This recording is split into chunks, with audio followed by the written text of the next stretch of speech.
सुनो, एक सच बताऊं, अगले 30 सेकंड में आप इस वीडियो को छोड़ के भागने वाले हो। पता है क्यों? क्योंकि आपका ब्रेन उस सच को झेल ही नहीं पाएगा जो मैं बोलने वाला हूं। आज आप जिसे भी देखते हो, चाहे आपका दोस्त हो या फिर कॉलेज का कोई भी लड़का हो या रास्ते पर चलता हुआ कोई भी रैंडम बंदा हो, सब के सब अंदर से खोखले हो चुके हैं। सबको बस थोड़ी सी अटेंशन चाहिए, थोड़ा सा वैलिडेशन चाहिए। किसी ने गलती से कुछ बोल दिया तो ये रोते हुए घर बैठ जाते हैं। इनका खुद पर कोई कंट्रोल नहीं होता।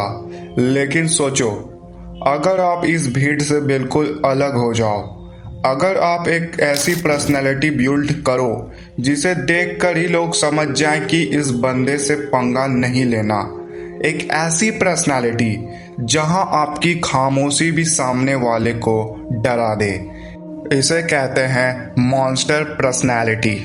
हम में से ज्यादा लोग सोचते हैं स्ट्रॉन्ग पर्सनालिटी का मतलब लाउड होना होता है, जोर जोर से बोलना होता है, हर जगह अपना ओपिनियन देना होता है या हर किसी को इम्प्रेस करने की कोशिश करना। लेकिन सच इसका बिल्कुल उल्टा है। साइकोलॉजी कहती है जितना इंसान खुद पर कंट्रोल रखता है उतना ही पावरफुल दिखता है। मॉन्स्टर पर्सनैलिटी का मतलब एग्रेसिव होना नहीं, इसका मतलब है तुम्हारे अंदर इतना सेल्फ कंट्रोल और इतना कॉन्फिडेंस होना चाहिए कि लोग तुम्हें इग्नोर ही ना कर पाए। आज की जनरेशन की सबसे बड़ी प्रॉब्लम क्या है? Validation addiction. एक पोस्ट क्या डाली, बार बार लाइक चेक करना, किसी ने रिप्लाई नहीं किया तो मूड ऑफ, किसी ने तारीफ नहीं की तो कॉन्फिडेंस डाउन। धीरे धीरे हमारी पर्सनालिटी दूसरों के ओपिनियन पर डिपेंड होने लगती है। और जब तुम्हारी खुशी, तुम्हारा कॉन्फिडेंस और तुम्हारा मूड दूसरों के हाथ में चला जाता है तो समझ लो तुम अपनी पावर खो चुके हो। इसी वजह से बहुत टैलेंटेड लोग भी रिस्पेक्ट नहीं कमा पाते। साइकोलॉजी में एक कंसेप्ट है internal versus external validation. External validation का मतलब लोग मेरे बारे में क्या सोचते हैं। इंटरनल वैलिडेशन का मतलब मैं अपने बारे में क्या सोचता हूँ। रिसर्च बार बार दिखाती है कि जो लोग अपनी वैल्यू दूसरों के अप्रूवल से डिसाइड करते हैं उनमें एंजाइटी, ओवर थिंकिंग और लो कॉन्फिडेंस ज़्यादा होता है। लेकिन जो लोग कुछ को वैलिडेट करना सीख जाते हैं उनकी बॉडी लैंग्वेज, डिसीजन मेकिंग और कम्युनिकेशन ऑटोमेटिकली स्ट्रांग हो जाती है।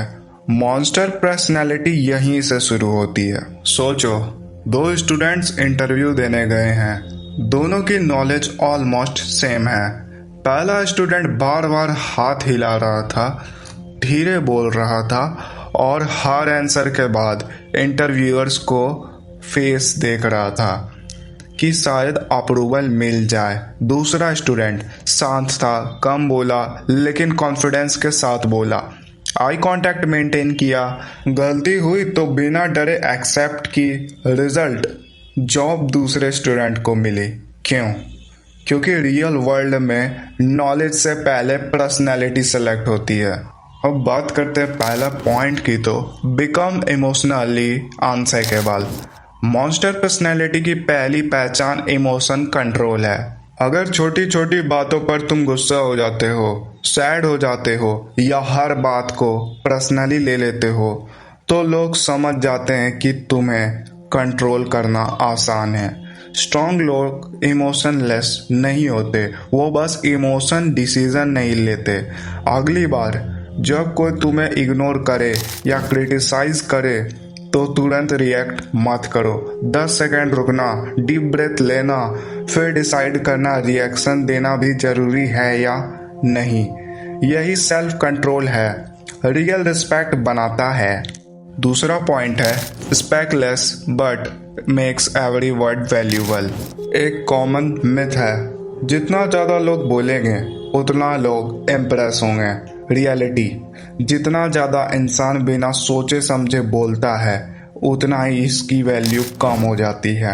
नोटिस करो, क्लास का सबसे कॉन्फिडेंट स्टूडेंट या किसी सक्सेसफुल लीडर को वो हर बात पर नहीं बोलता, लेकिन जब बोलता है तो सब सुनते हैं। इसीलिए हर कॉन्वर्सेशन में खुद से एक सवाल पूछो, जो मैं बोलने जा रहा हूँ क्या वो सच में ज़रूरी है?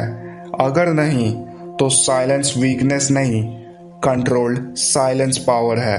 तीसरा पॉइंट है build a body that supports your mind. सिर्फ माइंडसेट से पर्सनैलिटी नहीं बनती, तुम्हारी बॉडी भी बोलती है।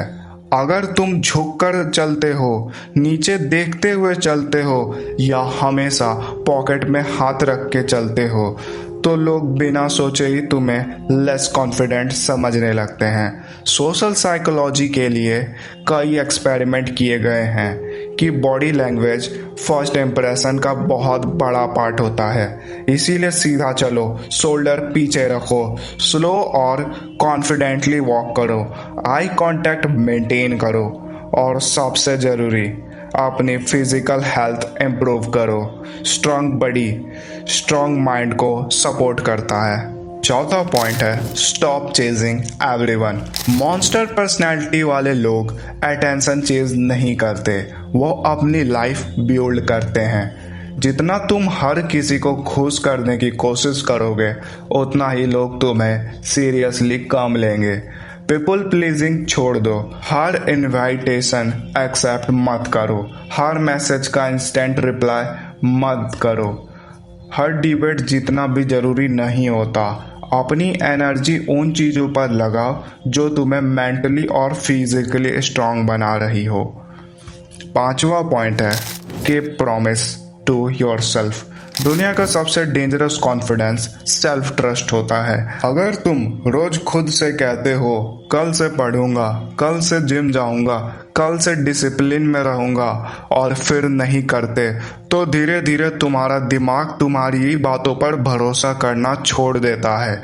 लेकिन अगर तुम रोज छोटे छोटे प्रॉमिसेस निभाते हो तो तुम्हारे अंदर एक अलग कॉन्फिडेंस बिल्ड होता है और वही कॉन्फिडेंस तुम्हारी पर्सनैलिटी को कम्प्लीटली चेंज कर देता है। याद रखना, मॉन्स्टर पर्सनैलिटी एक दिन में नहीं बनती, ये हजारों छोटे छोटे डिसीजन का रिजल्ट होती है। हर बार जब तुम रिएक्शन की जगह सेल्फ कंट्रोल चूज करते हो तुम्हारी पर्सनैलिटी और स्ट्रांग हो जाती है। इसीलिए आज से ही किसी और जैसा बनने की कोशिश मत करो, इतना स्ट्रांग बनो कि तुम्हारी प्रेजेंस ही तुम्हारी पहचान बन जाए। क्योंकि आखिर में लोग तुम्हारी लुक्स को नहीं, तुम्हारी एनर्जी को याद रखते हैं और एक दिन तुम्हारी सबसे बड़ी स्ट्रेंथ बन जाएगी।